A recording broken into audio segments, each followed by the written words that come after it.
Yeah, this.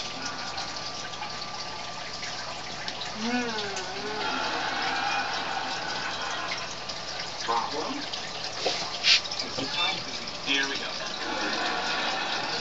We don't have classes on Thursday. We have pizza on Thursday. Yes, but we all agree that the third Thursday of every month would be Anything Can Happen Thursday. Well, apparently it didn't reach my digestive system, which when Startled has its own version of Anything Can Happen Thursday.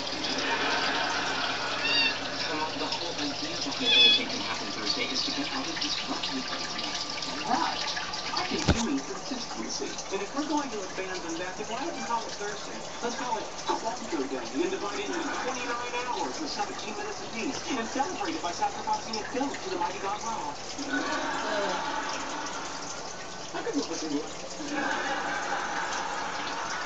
So if we agreed we do something different tonight,